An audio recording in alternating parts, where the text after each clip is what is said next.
इतनी सुंदर सिद्धों जैसा कि विश्व का दर्पण मिटाने की चर्चा हम सभी का सच में सौभाग्य है कि हमें कैसे इस कड़ी काल में भी जो कभी अतीत में नाम ली ऐसी देशना यहाँ प्राप्त हो गई।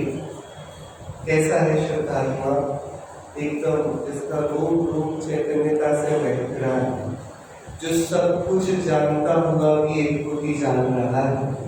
ऐसा है शुद्ध चैतन्य देव हमारी परिणति का भाजन करने, ये हमारी परिणति को समर्पित हो, ये प्रयत्न करने की मनोवृत्ति आई। हम सभी वही प्रयत्न कर रहे हैं कैसे तो हम जगत से उदास हो जाए, हताश हो जाए, एक बार तो थकान लगे, क्योंकि दूसरे की तरफ तभी तक देखते हैं जब तक आशा। हम अभी भी विषय कषायों की तरफ झांक रहे हैं, मतलब कहीं ना कहीं अंदर में ऐसी अपेक्षा है कि इससे तो सुख मिलेगा, इससे तो कुछ बेहतरी होगी जीवन में, और यही अभियान है। मैं कैसे टूटे उसके लिए कभी पंडित श्री बनारसी दास जी पारायण उपादान की चिट्ठी, इस पर हम चर्चा कर रहे हैं। और मुझे हार्दिक प्रसन्नता है कि आप सभी को इसकी शुरू की 4 पंक्तियां तैयार हो गई। एकदम सरल। प्रथम ही कोई पूछता है निमित्त क्या, उपादान क्या, उसका विवरण। निमित्त तो संयोग रूप कारण, उपादान वस्तु की सहज शक्ति, उसका विवरण एक द्रव्यात्मिक निमित्त उपादान, एक पर्यायत्मिक निमित्त उपादान। उसका विवरण द्रव्यात्मिक निमित्त उपादान गुण भेद कल्पना, पर्यायत्मिक निमित्त उपादान पर योग कल्पना। देखो इतनी लाइन हम सबको याद होगी, एकदम सरल। मेरे हिसाब से थोड़ा सा आप ध्यान लगाओगे तो आप बिना देखे बिल्कुल वैसे ही पढ़ सकते हो। संयोग रूप कारण वह क्या हुआ, निमित्त, और वस्तु की सहज शक्ति यह क्या हुई, उपादान। इसके 2 भेद, एक द्रव्यात्मिक दृष्टि से निमित्त उपादान देखा, एक पर्यायत्मिक दृष्टि से निमित्त उपादान देखा। जब द्रव्यात्मिक दृष्टि के सूक्ष्मदर्शी यंत्र से देखा तो क्या दिखाई दिया, गुण भेद कल्पना, गुणों का भेद कल्पना करके हम एक द्रव्य को देखेंगे। और जब पर्यायत्मिक दृष्टि के दूरदर्शी यंत्र से देखा तो क्या दिखाई दिया, परयोग कल्पना। बराबर, ठीक है, दिखाई दे रहा है परयोग, लेकिन वह काल्पनिक है। कभी किसी वस्तु ने अपने स्वभाव का उल्लंघन किया नहीं, कभी किसी वस्तु ने अपने स्वभाव का उल्लंघन किया नहीं। पंखा हवा दे रहा है कि नहीं, अरे बोलो कि पंखा हवा देता है कि घूमता है?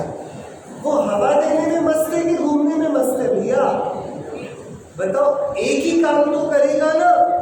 तो पंखा क्या कर रहा है, वो तो बेचारा घूम रहा है, और आसपास जो हवा है वो हवा अपना काम कर रही है। इसमें पंखे ने हवा को दी, ये वाली बात कहां से आई?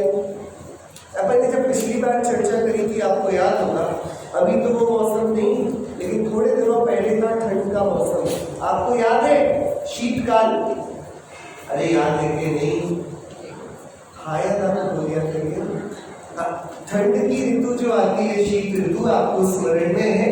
तो रात्रि में आप सोते हो तो रजाई का प्रयोग करते हैं। जब बहुत ठंड होती है तो करते कि नहीं करते? तो रजाई क्यों ओढ़ते हो? क्यों ओढ़ते हो? कि उससे थोड़ा गर्म लगने लगता है, बराबर? तो रजाई गर्म करती है कि नहीं? कि ऐसा करो, मेरे पास थोड़ा सा पानी है और गैस खत्म हो गई है और मुझे गर्म पानी चाहिए। अब गर्मियों में रजाई का तो कुछ काम नहीं, गैस तो बचाई जा सकती है। रजाइयों को निकालो, बोतल में पानी भरो, गर्म करो पानी, रजाई के अंदर सुला देंगे, बोतल को तो गर्म होगा पानी के नहीं? अरे बोलो, कि रजाई गर्म करती है कि नहीं करती? नहीं करती, तो फिर क्यों ओढ़ते हो ठंड में?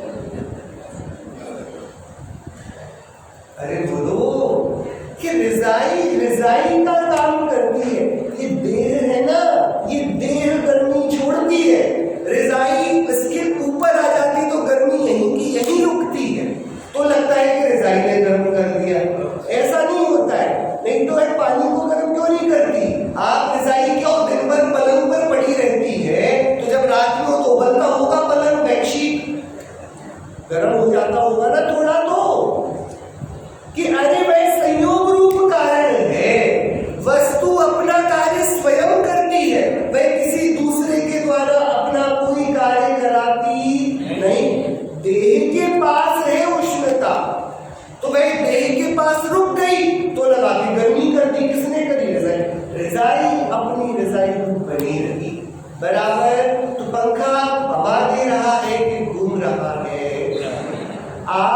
पानी को गर्म कर रही है कि जल रही है?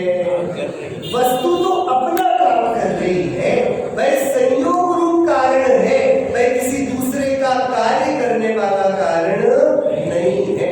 बराबर, ये वाली बात स्पष्ट होनी चाहिए। दो के बीच में कभी कोई कार्य हुआ नहीं, होता हुआ देखा जरूर गया। तो पर्यायार्थिक निमित्तोपादान पर योग कल्पना, जरूरी शब्द क्या है? पर योग तो होता दिखाई दिया, लेकिन है क्या शब्द जरूरी? कल्पना। क्या जरूरी है? इसको आचार्य देवनंदी देव पूज्य पाद उन्होंने इष्टोपदेश ग्रंथ लिखा, उसमें उन्होंने शब्द का प्रयोग किया, सुख दुख केवल देह की मात्र वासना जान, करें भोग भी विपत्ति में व्याकुल रोग समान। उन्होंने बोला सुनो, सुख और दुख की सत्ता नहीं है, सारा सुख और दुख इंद्रिय जन्य परद्रव्य से आता, ये काल्पनिक है। क्या सुख और दुख इसकी सत्ता नहीं है? बात बड़ी पटपटी है। सुख और दुख ये कैसे हैं? काल्पनिक है, इनकी सत्ता नहीं है। हाँ, आप यहाँ मंदिर में बैठे थे, एक आदमी जो अपरिचित है वो दौड़ता हाफता इधर आया और बोला यहाँ कहाँ बैठो, तुम्हारे घर में आग लगी है। तो अभी तो बढ़िया भक्ति का परिणाम चल रहा था, थोड़ी बेचैनी हुई कि नहीं हुई? अरे आपको पता पड़ेगा यहाँ जब बैठो तब घर में आग लग गई है, तो क्या करोगे? 2 मिनट शांति पाठ पढ़ लो, विसर्जन पाठ पढ़ लो, फिर आ रहा, एक माला भी रहती है, क्या करोगे? अरे क्या करोगे? तो अब दुखी होना कब शुरू होगे? जब सामने देख लोगे घर पे, तब ना। दुख कहाँ से शुरू हो जाएगा? अरे बोलो कि जब पता पड़ा मेरे घर में आग लगी, तब से ही दुख शुरू हो गया ना। और भागते भागते पहुंचे घर, तो देखा कि अरे अपने में नहीं बाजू वाले में लगी है। तो अब दुख कहाँ गया? आग नहीं लगी क्या? आग तो लगी है, लेकिन अभी जो बेचैनी थी, दुख था, वो कहाँ गया? कि वो जिस कल्पना में खड़ा हुआ था, उस कल्पना के मिटने से वो चला गया। दुख वास्तविक था कि काल्पनिक था? अरे बोलो, दुख नाम की कोई चीज नहीं है, दुख नाम की कोई वस्तु नहीं है। अज्ञान के भ्रम में दुख खड़ा है और ज्ञान के उपस्थित होते ही खत्म हो जाता है। दुख नाम का कोई द्रव्य पड़ा क्या? शायद द्रव्य के नाम आते हैं, कौन कौन से? जीव, भूतल, धर्म, अधर्म, आकाश और दुख। इनमें से कौन से द्रव्य का दुख नाम का गुण है? जिसमें ज्ञान दर्शन चेतना पाई जाए वो जीव, स्पर्श रसगंध वर्ण पाए जाए भूतल, गति हेतुत्व धर्म, स्थिति हेतुत्व अधर्म, वर्तना हेतुत्व काल, अवगाहना हेतुत्व आकाश। दुख हेतुत्व कौन सा द्रव्य है? दुख नाम का कोई गुण है किसी द्रव्य के पास? आत्मा में दुख नाम का गुण है। पर्याय तो उसे कहते हैं जो गुणों का परिणमन। जब गुण ही नहीं है तो पर्याय कैसे होगी? बात समझ में आ रही है कि नहीं? तो फिर दुख क्या है? कि पर योग कल्पना, जैसा दिखता है वो दिखता है, वो काल्पनिक है, उसको यथार्थ मान लेना ये दुख। हमारे सारे दुख काल्पनिक और यही विडंबना, जो हकीकत नहीं है। जैसे कि वो आपको कहानी पता है कि नहीं पता? बंदर पेड़ पर बैठा था और नीचे शेर था, बंदर चिढ़ा रहा था ठेंगा के, लो पकड़ो मुझे, पकड़ो मुझे। शेर बोले मुझसे तो पेड़ पर चढ़ते आता नहीं, लेकिन शेर को पता पड़ा कि बंदर थोड़ा पागल है। तो अभी तो बंदर शेर को देखता था और शेर बंदर को देखता था, और दोनों की आंखों में बात हो जाती कि बंदर बोलता था पकड़ ले और शेर बोलता था कैसे पकड़े। हाँ, लेकिन अब शेर को पता पड़ा कि अरे, उसने अपनी दृष्टि घुमाई और अब शेर बंदर को नहीं देख रहा, वो दिखता है जमीन पर बड़ी बंदर की परछाई। कहाँ दिखता है? अरे कहाँ दिख रहा है शेर?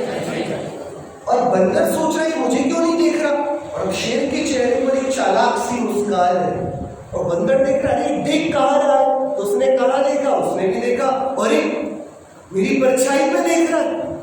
और बंदर का दिमाग तेज वो चल गया, अच्छा इसकी चाल क्या है, ये कहाँ झपट्टा मारने वाला है, अरे कहाँ पर अटैक करने वाला है ये शेर। बंदर समझ गया उसकी चाल को, तो उसने चाल समझ गया है, तो चालाक आदमी तो दूसरा चाल पढ़ पाए, चल पाए, उससे पहले अपनी चाल चल लेनी चाहिए ना। तो बंदर ने बोला अरे ऐसे कैसे, उसने छलांग मारी, दौड़ कर अब भी एक छलांग से परछाई को उठा के ले आऊंगा। और इसने छलांग मारी परछाई पर, और फिर शेर ने क्या किया, शेर ने भी परछाई पर छलांग मारी। शेर ने किस पर छलांग मारी भैया, बंदर को किसने मारा, शेर ने किसकी परछाई को। बोलो भैया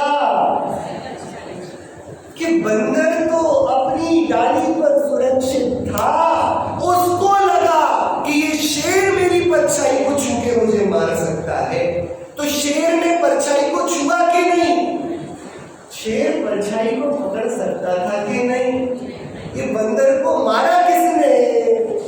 जितना दुख है उतना अज्ञान से है, दूसरा कोई दुखी करे ऐसा इस जगत में बनता नहीं। तो पर्यायार्थी निमित्त उपादान यह पर योग कल्पना, जरूरी शब्द क्या है, कल्पना, जरूरी शब्द क्या है। आप खड़े हो देख रहे हो मेरे घर में तो आग नहीं लगी, वहां से दौड़ती दौड़ती श्रीमती जी आई और बोला अरे वो बेटा तो वहां खेलने गया था उस घर में, अब क्या लगेगा आपको, अब वापस दुख लगेगा कि नहीं। अब भी तो चैन की सांस भरी थी, लेकिन अब भी कल्पना बन गई, अरे बच्चा है उस घर पर, उसके बच्चे थे तब तक कोई चिंता नहीं थी आपको, क्योंकि उसमें अपनेपन की कल्पना नहीं। ऐसा नहीं था कि उनकी ज्ञान दर्शन चेतना नहीं थी, उन बच्चों का जीवन अनमोल नहीं था, ऐसा तो नहीं था, लेकिन आपको तब तकलीफ क्यों नहीं हुई, और हुई भी तो वैसी नहीं हुई जैसी अपने बच्चे होने पर हुई। दुख का प्रकार बदला ना। एक आपने अखबार में पढ़ा कि ट्रेन का एक्सीडेंट हो गया, 60 लोग मर गए, और आपने अफसोस जताया हो। और एक आपका बेटे ने रिजर्वेशन किया था उसी ट्रेन में, और अभी पता नहीं है कि 60 लोगों में उसका नाम है कि नहीं, बस खबर पड़ी है 60 लोग मर गए। दो खबरों के पढ़ने में अंतर है कि नहीं, अरे है कि नहीं, 60 लोग तो दोनों ही खबरों में मरे हैं, कि अंतर किस बात का पड़ा कि एक में कल्पना और एक में कल्पना है, एक में मोह है, एक में मोह नहीं। तो दुख कहाँ पर है, जहां पर कल्पना को हकीकत मान लिया गया है वह पर दुख है। अब अपन आगे बढ़ रहे हैं, परिभाषा यदि हम सबको याद हो गई तो हम द्रव्यार्थिक कल्पना, जो गुणभेद कल्पना है द्रव्यार्थिक की चौबंदी का, उसकी चौबंदी का विस्तार पढ़ लें। उनकी चौबंदी प्रथम की गुणभेद कल्पना की चौबंदी का विस्तार करता हूँ। वह किस प्रकार, ऐसे सुनो, जीव द्रव्य उसके अनंत गुण, कितने गुण जीव द्रव्य के, अरे बोलो तो भैया जीव द्रव्य के कितने गुण, अपना कितना वैभव, अपनी कितनी जायदाद, कितनी संपत्ति, कितनी विरासत, अनंत गुणों की संपदा है मेरी। तो जीव द्रव्य उसके कितने गुण, अनंत गुण, कितने गुण, अनंत गुण। और सारे गुण कैसे, सब गुण असहाय स्वाधीन सदा। सारे गुण कैसे, असहाय स्वाधीन सदा का, बेचारे कोई मदद करने वाला नहीं, ऐसे नहीं, उनको किसी की मदद की आवश्यकता नहीं, खुददार असहाय, नो हेल्प रिक्वायर्ड, हमारी कोई मदद करने की कोशिश मत करो, असहाय स्वाधीन सदा। कैसे है गुण, असहाय स्वाधीन, कितने गुण है ऐसे, अनंत गुण, अनंत गुण। जहर खा लेंगे तो अस्तित्व गुण मर जाएगा ना, बोलो भैया, अस्तित्व गुण को जिंदा रखने के लिए अमृत चाहिए ना, रोज 1 चम्मच। हाँ, कि अस्तित्व गुण कह रहा है कि अमृत अपने पास रखो, हम असहाय स्वाधीन सदा काल रहेंगे। आज अमृत की जरूरत नहीं है, कल नहीं पड़ेगी, कभी नहीं पड़ेगी। इसलिए आज जहर से नहीं डरते, कल नहीं डरेंगे, कभी नहीं डरेंगे। दोनों तरफ है ना। देखो, सम्यक दृष्टि के 8 अंगों की चर्चा जिनागम में आती है। आपने सुने कौन सा अंग है? पहला अंग निशंकित, उसको शंका नहीं होती। और क्योंकि उसको शंका नहीं, मुझे शंका नहीं है कि जहर मुझे मारेगा, इसलिए मुझे आकांक्षा नहीं है कि मुझे अमृत मिल जाए। तो दूसरे अंग का नाम क्या है? निराकांक्षित। जो शंकित है उसी की आकांक्षा है। जिसको डर है कि भैया मुझे कोई मार लेगा, तो वही सिक्योरिटी गार्ड लेके चल रहा है। आप लोगों ने तो नहीं लगाया सिक्योरिटी गार्ड? गनमैन चल रहे हो, 2 लोग आगे आपके, हाँ क्यों नहीं आपने लगाया? मंदिर, घर से मंदिर तक आते हो, डर नहीं लगता किसी ने उड़ा दिया तो? हाँ, कि आपको शंका, हमारा कोई शत्रु नहीं, तो शंका नहीं है तो रक्षा की आकांक्षा भी नहीं है कि नहीं? कितना सरल सा न्याय है। जहां पर संशय है वहां भय है, जहां भय है वहां भय रहित होने की इच्छा है। तो सम्यक दृष्टि के अभयता है, उसके साथ भय नहीं होते तो उसके शंका नहीं है। कोई मार देगा तो कैसे मार देगा? मेरा अस्तित्व है ना, मेरी त्रैकालिक सत्ता है ना, उत्पाद वे द्रव्य उत्तम सत, मैं सत्ता वाली वस्तु हूं ना। मेरे को किसका डर? आप लोग बराबर दवाई ले रहे हो कि नहीं समय समय पर? अरे आप लोग दवाई लेते हो कि नहीं समय समय पर? नहीं लोगे तो मर जाओगे ना। अरे बोलो, दवाई नहीं लोगे तो मर जाओगे कि नहीं? कि अरे दवाई लेकर जीने की जो इच्छा है, ये अपने असहाय स्वाधीन सदा काल अस्तित्व पर प्रश्न चिन्ह है। दवाई ले लेना और नहीं ले लेना ये विवेक की बात, शरीर की स्थिति देखकर, लेकिन उससे अपना जीवन मानना ये घोर अज्ञान की बात। आत्मा की सत्ता तो त्रिकाली है ना, अमूर्तिक प्रदेशों का पुंज, प्रसिद्ध ज्ञानादि गुणों का धारी, कैसा अनादि निधन। वो दवाई लेके जिएगा और नहीं लेके मरेगा। अरे बोलो, देखो जिनको बीमारी नहीं हुई है खतरनाक कैंसर जैसी, वो तो जिएंगे, और जिनको हो गई है वो मर जाएंगे। ऐसे ही है ना। आज तक जितने लोग मरे कैंसर से ही तो मरे हैं। हमें निश्चिंतता है, मुझे कोई रोग नहीं है इसलिए मैं नहीं मरूंगा। देखो, न पर्याय की अस्थिरता का ज्ञान, न द्रव्य की त्रिकाली सत्ता का ज्ञान। धोबी का कुत्ता, घर का न घाट का। मरने के लिए कोई कारण नहीं है तो लगता है मैं कभी नहीं मरूंगा। अरे मुझे थोड़ी ना कोई बीमारी है, इसको पर्याय की अस्थिरता का विवेक। अरे भैया, हाँ, अंजलि जलसम जवानी क्षीण होती जा रही, काल की काली घटा नजदीक आती जा रही। हाँ, नहीं मरोगे, सब बढ़िया है, मजे में चल रहा है कि नहीं चल रहा है? कैसे हो आप सब? आनंद में? हाँ, एक एक दिन चला जाएगा। पर्याय तो नश्वर है ना, उसका विवेक नहीं। अवसर चला जाएगा, उसका विवेक नहीं। और फिर यदि कुछ हो जाए, अरे मैं मर जाऊंगा, मर जाऊंगा, मर जाऊंगा, अच्छे डॉक्टर को दिखाओ, अच्छा इलाज कराओ। अपनी शाश्वत सत्ता का ज्ञान नहीं। जब तक कोई कारण नहीं दिखता अपने को अमर मानता है, जब कोई कारण दिख जाता है तो मानता है कि अभी मरा, अभी मरा। ना अमरता का ठिकाना, ना नश्वरता का ठिकाना। अरे भाई, लाख उपाय करे राजा राणा छत्रपति, हाकिम के असवार, मरना सबको एक दिन, अपनी अपनी बार। ऐसो तिलक्की कोई, कुन देव ने प्रवचन सार ग्रंथ में लिखा, ऐसी कोई पर्याय बनी ही नहीं जो नष्ट ना हुई हो। क्या क्या क्या मंत्र है? ऐसोती णक्की कोई, ऐसी कोई पर्याय है ही नहीं जो नष्ट ना होगी। तो तुम किस जीवन को शाश्वत बनाना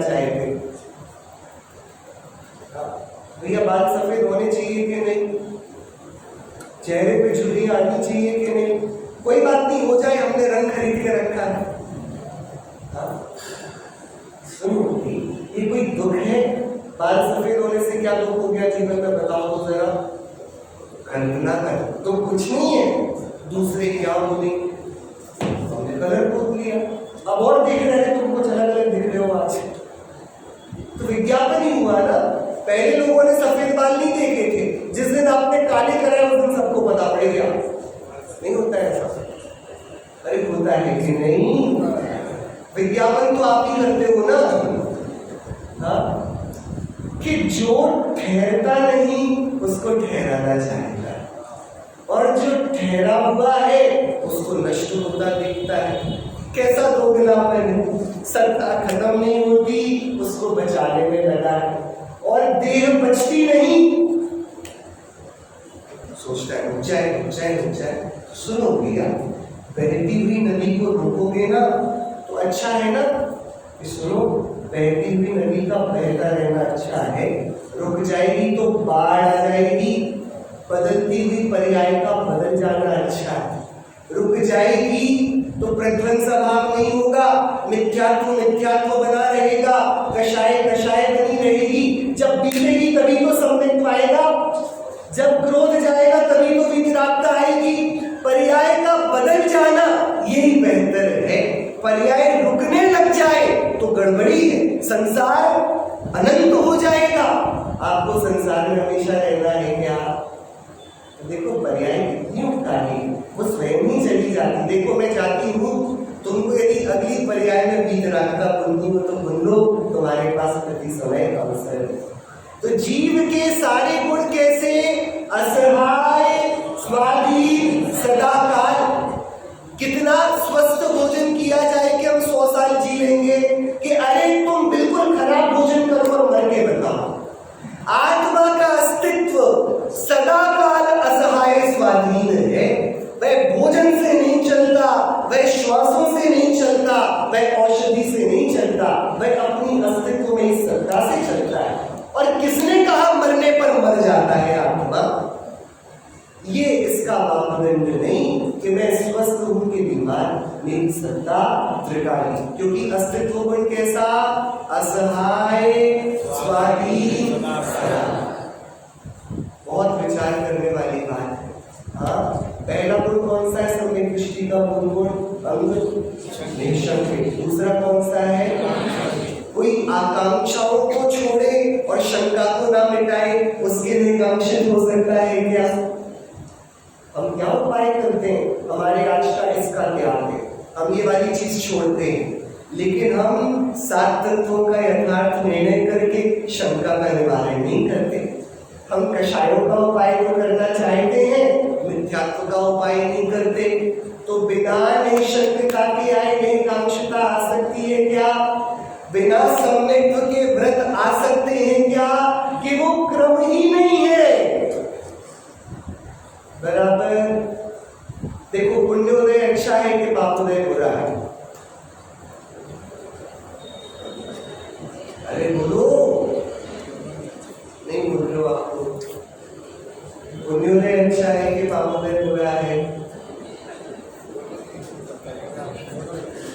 पहले सरल करता हूं, पुण्योदय अच्छा है कि पापोदय अच्छा है? पुण्योदय ना। और सरल करता हूं, पापोदय बुरा है कि पुण्योदय बुरा है? अरे बोलो, पापोदय बुरा है। उत्तर मिल गया ना, पापोदय बुरा है, पुण्योदय अच्छा है। यही तो उत्तर हुआ। ऐसा है कि नहीं?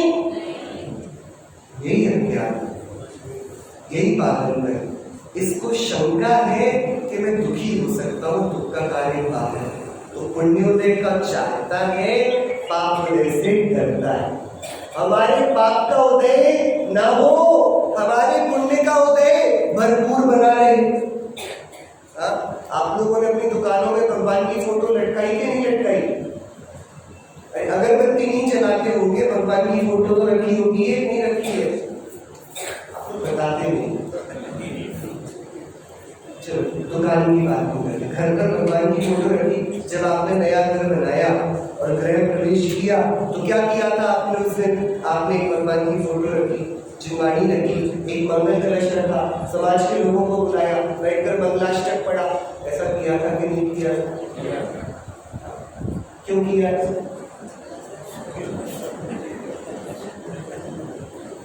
क्यों किया है? अरे बोलो, तो बोलते भी नहीं, करते भी जाते हो। क्यों किया है? तो ये किसका अभी नया नया गृह प्रवेश किसका हुआ है? लेट ऐसे पिछले 2-3 सालों में। हाँ डॉक्टर साहब, क्या ऐसा किया था नहीं किया था पहले? तो ये बताओ क्यों किया था? घर बढ़िया बना रहे, हम इसमें बने रहे। देखो, हमने सबसे पहले घर में जाके अपशकुन किया। क्यों? कि जिनकी फोटो चिपकाई है और जिनके गुणों का अनुवाद किया है वो तो घर छोड़ के बैठे। भगवान की फोटो घर में लगाने का ये मतलब है कि भगवान ये घर सलामत बना रहे कि जल्दी से जल्दी ये घर कब छूटे। क्या बोलो तो जरा, क्या मतलब है? अरे आप लोग बोलते नहीं। जिन्होंने भगवान की फोटो दुकान में लगाई है, भगवान थोड़ा धंधा करते कि नहीं करते? कि वे तो आप नहीं रही है, तो उनको फोटो लगाने में शकुन हुआ कि अपशकुन? भगवान दुकान चलती रहेगी, कब बंद हो जाए? वीतरागी भगवान मेरी दुकान में बिठाया है तो दुकान चलेगी कि बंद होगी? अरे बोलो। और सचमुच हमने यही तो आकांक्षा करी थी ना, निर्ग्रंथता की भावना कब हो सफल मेरी, अपूर्व अवसर ऐसा किस दिन आएगा? अरे करी थी कि नहीं? लेकिन जैसी फोटो लगी, हमारे भय ने, हमारे अज्ञान ने कैसे बदल दिया। भगवान घर बराबर बना रहे, दुकान बराबर चलती रहे, मकसद भटक गए ना? अरे भटके के नहीं, क्योंकि अंदर में कुटीव क्या है? पर योग कल्पना। हमें गुणों की स्वाधीनता, असहायता, सदा कालता नहीं पता। चैतन्य चारु चिंते चित्त चैन चूड़ा। आप लोग दोहराएंगे? चैतन्य चारु चिंत चित्त चैन चूड़ा, चैतन्य चारु चिंत चित्त चैन चूड़ा, चैतन्य का बनाऊं चैतन्य रहूंगा, चैतन्य का बनाऊं चैतन्य रहूंगा। जागृति के गीत अब मैं नित्य गुनूंगा, जागृति के गीत अब मैं नित्य गुनूंगा, चैतन्य का बनाऊं चैतन्य रहूंगा, चैतन्य का बनाऊं चैतन्य रहूंगा। दुख मुक्ति सुख भुक्ति की ना आस करूंगा, दुख मुक्ति सुख भुक्ति की ना आस करूंगा। दुखों से छूटना है कि नहीं? अरे दुखों से छूटना है कि नहीं? सुख चाहिए कि नहीं? ये आपको बता ही नहीं रहे। दुख मुक्ति सुख भुक्ति की ना आस करूंगा, दुख मुक्ति सुख भुक्ति की ना आस करूंगा। अरे जिस आत्मा के गुण असहाय स्वाधीन सदाकाल है, उसे कौन सा दुख दुखी कर पाएगा जिसे ये भगाए, और कौन सा सुख सुखी कर पाएगा जिसकी इच्छा करे? खतरनाक बात है भैया, हंसी खेल नहीं है जैन शासन। पूरी दुनिया दुख का डर दिखाकर सुख को बेच रही है, और भगवान कह रहे हैं वीतरागी सुन भैया, तुझे सुख चाहिए नहीं, तू तो सुख का भरपूर तंत्र है। सुख चाहना ये भी दुखों को निमंत्रण देना है। आचार्य गुरुदेव ने अष्टबाहु ग्रंथ में लिखा, मोक्ष की इच्छा भी संसार की इच्छा है। कार्तिकेय स्वामी ने कार्तिकेय अनुप्रेक्षा में लिखा, जो मोक्ष चाहता है वह संसार को ही चाहता है। किसी भी बहाने से चाहता है ना, आकांक्षा है ना, मतलब डरा हुआ है, शंका है, मतलब उसको सत्ता का ज्ञान। आपको मोक्ष चाहिए कि नहीं? अरे बोलो।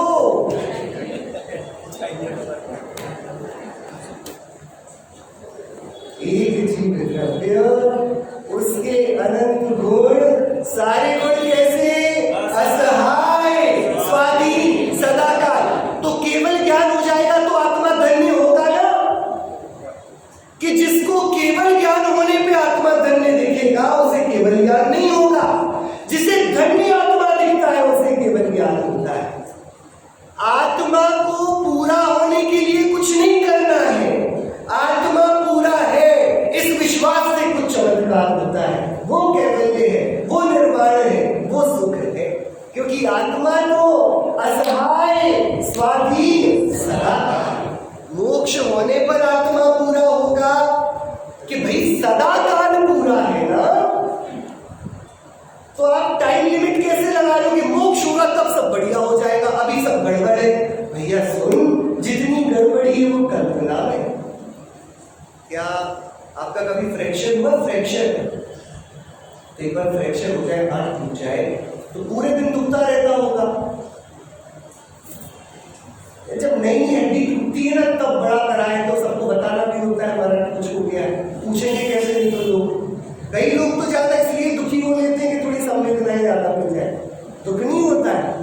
हाँ, लेकिन चलो मान लिया दर्द है, कितने दिनों तक रहता है? सुनो, जितना उपयोग जाता है उतने टाइम में याद नहीं रहता हार्ट टूट गया। वो दुख कल्पना का है, दुख वेदना का नहीं। आप लोगों को भूख तो नहीं लग रही है? ध्यान लगाओ, भूख का तो अभी लगेगी। गर्मी तो नहीं लग रही है कि थोड़ी जगह उपयोग भटकेगा तो गर्मी लगने लगेगी। कल्पना में खड़ा होता है दुख। आप बताओ, आपने अपने घर का एलिवेशन बनाया होगा, बढ़िया बढ़िया टाइल्स लगाई होंगी, क्यों लगाई? बढ़िया दिखता है आपका घर बाहर से? कैसा घर छोड़, मंदिर कितना सुंदर दिखता है आपका बाहर से, दिखता है कि नहीं? सौंदर्य, लाल पत्थर कितना सुंदर, क्या नक्काशी हुई है, क्या सुख है इसमें बताना सर? आपने अपने घर में एक बहुत बड़ी फोटो लगा रखी है, उसको देखकर आप खुश होते हो। खुशी क्या है? कौन सा रंग की आपने अपने कमरे में, आपको देखकर अच्छा लगता है ना? क्या अच्छा है उसमें बताओ तो? अच्छी फीलिंग आती है। किसी दूसरे का वो अच्छा कलर नहीं हुआ है, कैसा कलर करा लिया तो उसको बुरा लगता है। तो रंग से सुख दुख का क्या संबंध? टाइल से, डिजाइन से, कौन सा कपड़ा पहनना इससे सुख दुख का क्या संबंध? कि इससे कुछ सुख दुख का संबंध नहीं है। लेकिन मैं इतरा गया हूं, मैं भूल गया दुख क्या होता है। जब मैं एक इंद्रिय की पर्याय में था ना तब था दुख। जब मेरे के शरीर को छेदते थे, मेरे ऊपर भार डालते थे, जिस गर्मी में हम इतराते हैं पंखा एसी चलाकर, तब मुझको भार ढोना पड़ता था, तब दुख था। अब वो दुख बचा नहीं और ज्ञान थोड़ा ज्यादा हो गया तो मैं इतराने लगा हूं, ये रंग की दीवार अच्छी लग रही, इसको बदल दो। ये एरोगेंस है, दुख नहीं है, ये घमंड है। हम अनुकूलता में आकर जो दुख नहीं उसको भी दुख मानने लगे। हमने दुख देखा कहाँ है? ऋषि कहते थे भैया आपका उदय ऐसा आएगा कि तू तो रोएगा, तुझे देखने वाला रोने लगेगा। कर्म का उदय ऐसा आएगा। ये कोई दुख है? आज 4 दिन भाई थाली में सब कुछ रख दिया आपने, आम ही नहीं रखा, आम का मौसम है, क्या व्यवस्था है? ये दुख है, ये इतराना है। ये पुण्य के उदय में जीव अनंतानुबंधी मान से भूल गया है, इसको भी कर्म की ताकत का विस्मरण हुआ है। आज नहीं तो देर समय कल कर्म आएगा और पूछेगा, जब तुम्हारे पास ज्ञान था, शक्ति थी, वीर था, तब तो तुम नाक नक्श निकालते रहे। जब भेद विज्ञान करके सुखी होने का उपाय कर सकते थे तब तो इतराते रहे। अब तो अपना ज्ञान बचेगा, विवेक वाला भी कर्म के उदय से भेद विज्ञान कर पाओ, और इतना तीव्र उदय होगा हम कुछ समझ नहीं पाते। तो क्या इतराना नहीं है? मुझे सुखी होने के लिए कुछ चाहिए, ये बुद्धि अज्ञान है। मुझे कोई दूसरा दुखी करता है, ये बुद्धि अज्ञान। दुख मुक्ति सुख भुक्ति की ना आस करूंगा, मुझे आस नहीं आई। दुख मुक्ति सुख भुक्ति की ना आस करूंगा, दुख मुक्ति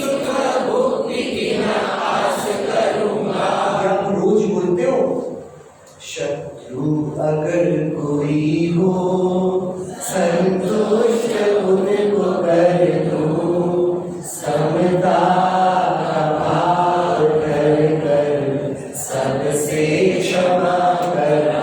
आप ये नहीं बोल रहे हो शत्रु यदि कोई हो तो मर जाए, क्या बोल रहे हो? अरे शत्रु कोई हो तो मैं दुख से डरता नहीं, वो आकर जो करना है कर ले, मैंने समता को धारण किया।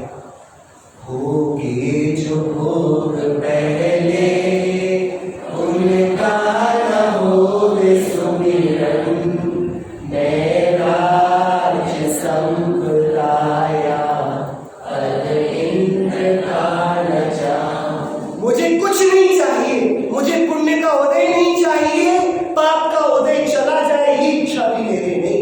पाप का उदय तो आए, मैं छाती खोल कर खड़ा हूं, और पुण्य का उदय ना आता हो तो ना आए, मुझे इसकी प्रतीक्षा नहीं, क्योंकि मुझे पता पड़ गया है मैं जीव द्रव्य, मेरे अनंत गुण और एक ही गुण असहाय स्वाधीन सदा। कोई सुखी करे ऐसा पुण्य का उदय नहीं, कोई दुखी करे ऐसा पाप का उदय इस जगत में नहीं। तो मैं काहे को पुण्य के उदय को आदर दूं और पाप के उदय से मुझे छिपाऊं? बात समझ में आ रही है? क्या नाम है हमारे भगवान का? महावीर। महावीर के वंशज डरपोक नहीं होते हैं जो पाप के उदय से घबराए और पुण्य के उदय में मुंह में पानी आ जाए। अरे खुददारों का धर्म है, हमारे भगवान महावीर हैं, हमें उन्होंने कर्म से डरना नहीं सिखाया। जो कर्म में ही जीत रहा है, अरे पुण्य, चलो आओ भगवान की शांति धारा कर लेते हैं, बहुत पुण्य होगा।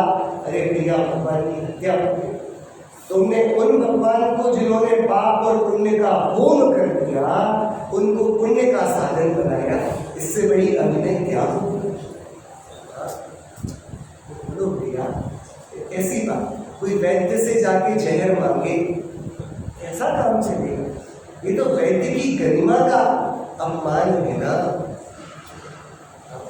जो सारे रोगों से रहित सिद्धत्व दे सकते थे, उनसे मैंने मांगा कि भैया मेरा घर परिवार भूले हुए, बच्चे हो जाए, रोग चला जाए, दुकान बढ़ती रहे, परिग्रह का अंबार लग जाए।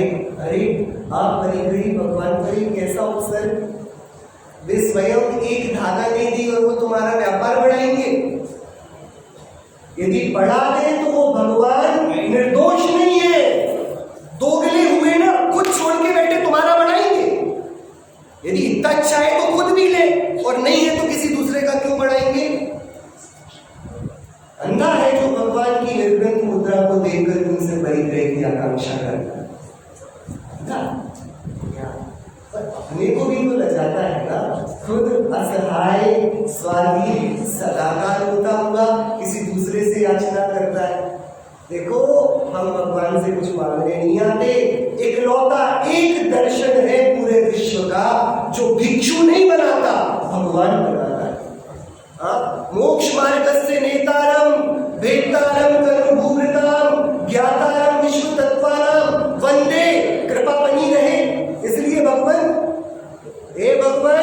आपको नमस्कार कर रहा हूं, आपसे कुछ मांगने नहीं, आपके जैसा बन के दिखाऊंगा, एक चैलेंज लेकर आया हूं। वंदे तब गुण लग गए। अरे जो अच्छी लगती वस्तु उसको क्यों ग्रहण ना किया जाए, लेकिन जो अच्छी लगी उसको मांगा जाए। मैं आपके घर आया, आपने जो अच्छा घर पे श्रृंगार सामान रखा था मुझे अच्छा लगा, मैं बोलूं भैया मुझको दे दो,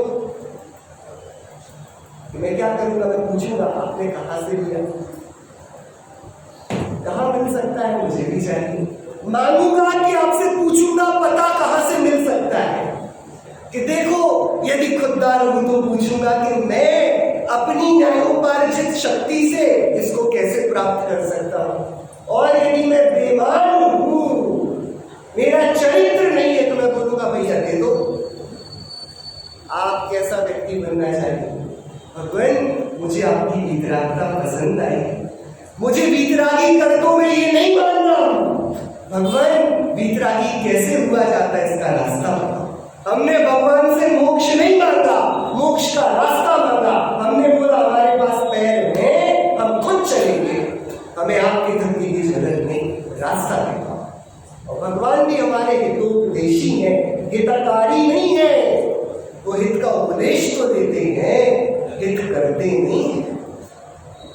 आपको देखो थोड़ा बहुत गौरव आए चैनल को का क्या कसम के भगवान मिले जिन्होंने हमें स्पून फीड नहीं किया है, जिन्होंने हमें विकलांग नहीं बना दिया है। अरे तुम आराम से मस्ती करो, मैं सब संभाल लूंगा।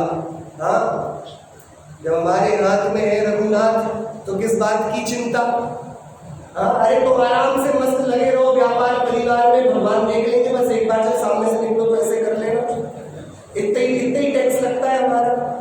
हाँ, थोड़ा सा एक आध बार आरती करते रहो तो आकर चेहरा हाजिरी भरते रहो, बाकी अब सब भगवान पे छोड़ दो।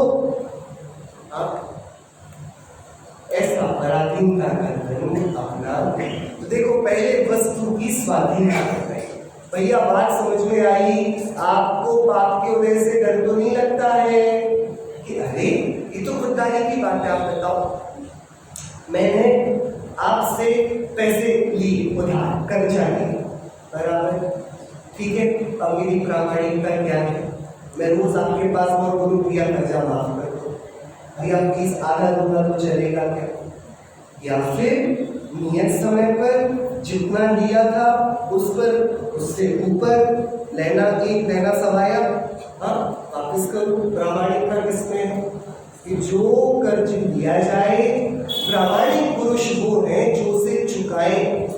तो हमने भी कर्ज लिया था ना कर्म से, हमने कषाय का कर्ज लिया था, तो अब कर्म का उदय आएगा तो प्रामाणिकता क्या है? भैया कर्ज माफ हो जाए, माफ हो जाए, थोड़ा आधा कर दो उदय, हाँ पाप की निर्जरा हो जाए।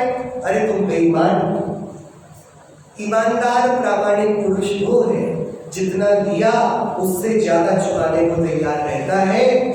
मैंने यदि अपने अपराध से कोई पाप अर्जित किया, कर्म अर्जित किया, मेरी प्रामाणिकता है कर्म का उदय आए, मैं याचना नहीं करूंगा कि मेरा कर्म माफ हो जाए, जितना लिया है उतना चुकाऊंगा। ये तो प्रामाणिकता है ना। और जो भगवान से बोले नहीं भगवान पाप हर लो हमारे, बेईमान व्यक्ति, बेईमान की कौन मदद करेगा?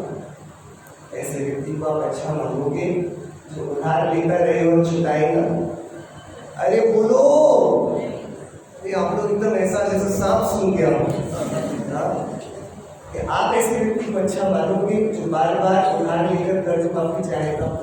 ऐसे जो भगवान के सामने बोले भगवान मेरा पाप कर लो, माफ कर लो। अरे कमाया किसने था?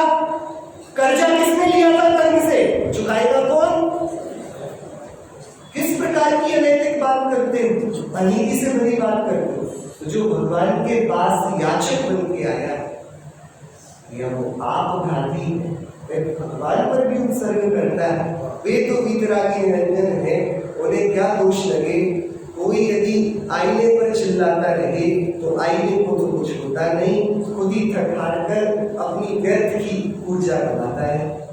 ऐसे भगवान के सामने जो दीनभूत बनकर आए, उनके जैसी अपनी प्रभुता ना निकाले, उनके वीतराग सर्वज्ञ गुणों पे तो ना लीजिए, उनसे वैभव की याचना करता रहे, दुख निवृत्ति की प्रार्थना करता रहे।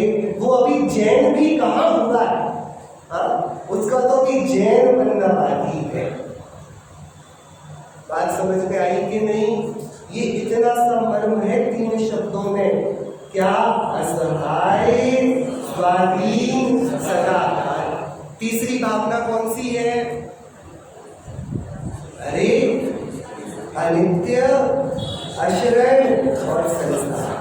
संसार, तो संसार का स्वरूप क्या है कि संसार की 2 भावनाएं, अनित्य है और अशरण है। तो संसार एक सा नहीं रहता और यहाँ पर कोई सहायता नहीं देता, तो इस संसार में सब असहाय हुए ना। अरे हुए कि नहीं? हुए कि नहीं? तो देखो आपकी परीक्षा हुई, आपने कई परीक्षा दी इतिहास में अपने जीवन के, अरे दी कि नहीं? हाँ, तो जब परीक्षा हॉल में आपको प्रश्न पत्र दिया गया और आप उत्तर पुस्तिका में लिख रहे थे, तब आप असहाय थे कि स्वाधीन थे? इधर उधर कुछ तो नहीं रहते आप, कभी तो करी होगी नकल। कि देखो आप परीक्षा के केंद्र में असहाय हैं, तो रोने लगते हो कि अरे कोई बचाने वाला नहीं है, यहाँ तो सब अशरण है, बाजू वाला कुछ नहीं बताता, आगे वाला कुछ नहीं बताता, पीछे वाला कुछ नहीं बताता, वो इन्विजिलेटर खड़ा है वो भी कुछ नहीं बताता। भैया बता दो ऐसे खड़े होके तो मांग नहीं लगे थे आप उत्तर? मांगा आपने कभी ऐसा उत्तर परीक्षा हॉल में कि देखो आप अशरण हो लेकिन दीन नहीं हो? परीक्षा हॉल में आपको पता है कोई मदद नहीं करेगा, लेकिन उससे आप दीन नहीं बनते हो, आप अपना काम करते हो। अरे संसार अशरण है, इसका मतलब हम बेचारे हैं, ऐसा थोड़ी होता है। बात समझ में आ रही कि नहीं? और ये संसार तो भयानक है, यहाँ तो कोई मदद करने वाला नहीं। भाई सुन, कोई मदद करने वाला नहीं, ये बात सच्ची, लेकिन तुझे मदद की जरूरत भी कहाँ है? अशरण का होना बेचारा होना नहीं होता, इसलिए पहला शब्द क्या लिया? असहाय। अरे तू डरे मत, नीचा मत बन, याचक मत बन, तू पूरा है, किसी की आवश्यकता तुझे। कितना गजब का, पौरुष से भर दे, ऐसा ही शब्द है। सब गुण, अभी तो एक एक गुण की खुददारी बताएंगे, हम तो पूरे द्रव्य की समझ रहे हैं अभी मोटी मोटी। एक एक गुण इतना खुददार है, बाकी पूरे द्रव्य की क्या बात करी जाए? बराबर। क्या तीन विशेषण दिए? सारे गुण कैसे? असहाय, आदि, थोड़े काल तक रहे तो सोचना पड़ेगा। सब याद हुआ? देखो आपको 4 पेजों में से आधा पेज याद हो गया है, मेरे हिसाब से आपको भी इसकी पूरा वर्ष होगा। विस्मृत ना हो ऐसा हमको प्रयत्न बनाना चाहिए। ये थोड़ा सा पढ़कर फिर बात नहीं करें। थके तो नहीं आप लोग? अरे आप लोग क्यों तो नहीं थके? चलो अच्छी बात है। वह किस प्रकार सुनो, जीव द्रव्य, उसके अनंत गुण, सदगुण, असहाय, स्वाधीन, सदा। अब अपन पढ़ रहे निमित्त और उपादान, जो दो पार्टी है ना, तो हम अनंत गुणों का क्या करेंगे? हम 2 गुण लेंगे, एक को निमित्त बनाएंगे, एक को उपादान। ठीक है? बहुत गजब का रहस्य भैया। देखो किन गुणों का चयन किया जा रहा है, उनमें 2 गुण प्रधान या मुख्य स्थापित किए। अनंत गुणों के बीच में से 2 नेता चुने गए दोनों पक्षों द्वारा। एक निमित्त बोल रहा है मुझको दो मेरा नेता, और एक उपादान बोल रहा है मेरी पार्टी का लीडर की। ठीक है? 2 गुण मुख्य स्थापित किए। अनंत को पूरा एक तरफ रख के उसमें से, क्योंकि हमें तो असहाय, स्वाधीन, सदा का देखना है ना, तो टेस्ट कर रहे हैं, तो 2 गुण मुख्य स्थापित किए। उस पर चौधरी का विचार। कौन से 2 गुण? एक तो जीव का ज्ञान गुण, एक तो क्या? अरे कौन सा गुण? एक, मुझे आवाज नहीं आई, कौन सा गुण? एक तो मेरा ज्ञान गुण। कौन सा गुण? और दूसरा जीव का चारित्र गुण। दूसरा कौन सा गुण? कौन सा गुण दूसरा? कौन से 2 नेताओं को खड़ा किया? एक जीव का ज्ञान गुण और एक जीव का, कौन से 2 गुण खड़े किए? ज्ञान गुण। भैया रोमांचित करने वाली बात है। मैं आपसे एक प्रश्न पूछूं, हाँ, आपके हिसाब से निमित्त का लीडर कौन है और उपादान का लीडर कौन है? ज्ञान निमित्त की साइड से चुनाव लड़ेगा कि उपादान की साइड से? चारित्र निमित्त की तरफ से। आगे मत पढ़ो, आगे लिखा नहीं है। ज्ञान की तरफ कौन, निमित्त की टीम पर कौन है और उपादान की टीम पर कौन खड़ा होगा? क्या लगता है? किन लोगों को लगता है कि चारित्र निमित्त की टीम पर? आत्मा तो ज्ञान है। हाँ, निमित्त की टीम में चारित्र है कि ज्ञान? ज्ञान निमित्त है।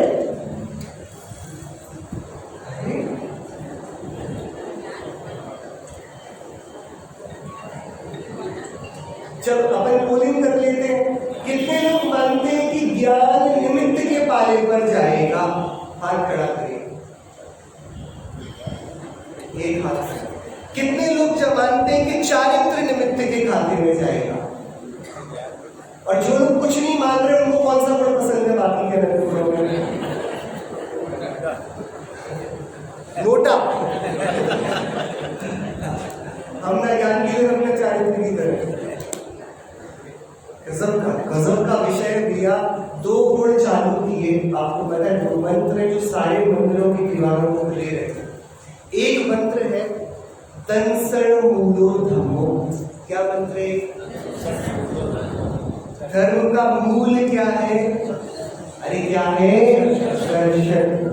अब मोक्ष भवन की प्रथम सीढ़ी या ज्ञान चरित्रा सम्यक दाना रहे सुदर्शन धारो भव्य पवित्र। दूसरा है कौन सा मंत्र? चारित्रम खलु धम्मो।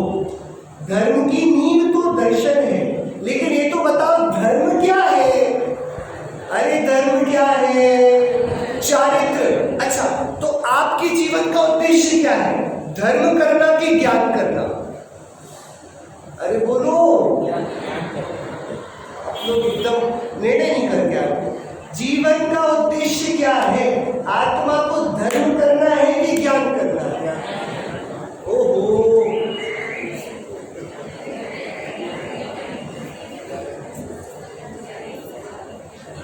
धर्म क्या है? चारित्र। और सुनो ध्यान से, ज्ञान तो हम सतत करते ही हैं, ज्ञान के बिना कम थे, लेकिन बात तो तब बनेगी ना जब चारित्र प्रकट हो। अरे हाँ कि नहीं? आप लोग बोल रहे मुरझा गए हो, एकदम थके हो क्या? जीवन का उद्देश्य ज्ञान करना है कि चारित्र के? सुनो, ज्ञान किए बिना रहेगा वो, लेकिन जीवन में चमक तो तब आएगी ना जब चारित्र का श्रृंगार हो। तो क्या उद्देश्य है जीवन का? चारित्रम खलु धम्मो। इसलिए यहाँ उपादान की पार्टी से खड़ा हुआ है चारित्र। हम धर्म रूप परिणत होना चाहेंगे। हम धर्म क्या है? चारित्र। लेकिन हम चारित्र के पास अपनी अर्जी कैसे पहुंचाएं कि धर्म प्राप्त हो जाए? कि हमसे चारित्र करते तो आता नहीं, हम तो ज्ञान के बने हैं ना। तो ज्ञान बनेगा साधन, तो ज्ञान है निमित्त और चारित्र है उपादान। बात खतरनाक है और रोमांचित करने वाली है। आपको तो पार्टियां समझ में आई, कौन सी खड़ी हुई? ज्ञान, जिसको करने में हम प्रवीण हैं। हम ज्ञान के सिवाय और करते क्या है? आत्मा ज्ञानम स्वयं ज्ञानम ज्ञानादन्यत् करोति किम। चारित्र नहीं करता आत्मा? क्या रे, करता तो कर क्यों नहीं लेता? क्या चारित्र आत्मा करता है कि नहीं? कि आत्मा ज्ञानम स्वयं ज्ञानम ज्ञानादन्यत् करोति किम। आत्मा चारित्र करता है कि नहीं? अरे आप लोग गुस्सा करते हो कि नहीं? आप लोग सही सी बताना, आप लोग गुस्सा करते हो कि आपको गुस्सा आता है? अरे बोलो, और मेरे से दूर हो जाओ, मुझे गुस्सा आ रहा है, ऐसे ही बोल दो ना कि अरे रुको अभी दूर हो जाओ, मैं गुस्सा कर रहा हूँ। ऐसा बोलो, कैसे बोलता हूँ? शरारत में कैसे बोलते? तो आता है कि करते? तो आत्मा चारित्र का विकार भी नहीं करता। मुझे रोना आ रहा है, आता ही है ना रोना। मुझे चिंता हो रही है, अरे चिंता हो रही कि कर रहे हो? हो रही है। अभी नींद लग जाएगी, चली जाएगी। हाँ, चारित्र होता है, लेकिन गुस्सा आ रहा है, इसका ध्यान तो कर रहे हो ना, तभी तो पता पड़ा आ रहा है। तो क्या करते हो? आत्मा ज्ञानम स्वयं ज्ञानम ज्ञानादन्यत् करोति किम। और जो करने जाए पर भाव से करता आत्मा मोहयम व्यवहारी नाम। जो करने जाए मैं गुस्सा करके बताऊंगा। आप में से किससे किससे गुस्सा करके आता है? अरे भैया गुस्सा करके आता है आपसे? आता है कि आता है? करके बताओ। अरे मुस्कुरा रहे हो आप, गुस्सा करके बताओ। चल गुस्सा करके तो नहीं आता, रोते किस किस से आता है? अरे आप लोग कभी रोए हो? अरे खून के आंसू हुए? रोए हो? हाँ, तो रोना आता है कि नहीं? रोकर बताओ। अभी कौन रोकर बताएगा? आप रोने का अभिनय कर सकते हो, गुस्से का अभिनय कर सकते हो, हंसने का अभिनय कर सकते हो, पर अकारण हंस नहीं सकते, अकारण रो नहीं सकते, अकारण क्रोध नहीं कर सकते, मान नहीं कर सकते, माया नहीं कर सकते, लोभ नहीं कर सकते, रति नहीं कर सकते, अरति भेद का परिणाम नहीं कर सकते, पुरुष भेद का परिणाम नहीं कर सकते, नपुंसक भेद का परिणाम नहीं कर सकते। ये होता है, तो चारित्र तो होता है, और मैं क्या करता हूं, मैं होते हुए को जानता। तो ज्ञान को साधन में रखा, और साधन में दुनिया को तो निमित्त ही पसंद है, उपादान किसको भाता है? तो पंडित जी साहब ने बोला ले निमित्त जी से। ज्ञान को क्या बनाकर खड़ा किया? अब तक उपादान बनता था, उनने बोला ज्ञान निमित्त। और अब देखते हैं ये चारित्र को कर सकता है या नहीं कर सकता। बहुत सुंदर इसकी चर्चा अब यहाँ से शुरू होगी, अब हम इस पर बात करेंगे। धुन गुनगुना लेते हैं जिस चैतन्य आत्मा के गीत अपन ने गाए। आत्म महबूब यार, आत्म महबूब, आत्म महबूब यार, आत्म महबूब, देखा हमने निहा और कुछ न भूल, देखा हमने निहा और कुछ न। अरे आत्मा को देखना है कि नहीं? मुझे आत्मा का दर्शन करना है, मुझे आत्मा का दर्शन करना है, मुझे समझ सच्ची करनी है, मुझे समझ सच्ची करनी है, मुझे झटपट मोक्ष में जाना। प्राप्त हुए बासुकी में कि नहीं? तो कैसा है आत्मा? आत्म महबूब यार, आत्म महबूब, आत्म महबूब यार, आत्म महबूब, देखा हमने निहा और कुछ न भूल, देखा हमने निहा और कुछ न भूल। ऐसा अपना सुंदरतम रूप हम सभी की दृष्टि का बहुत सुंदर जीवन उपयोगी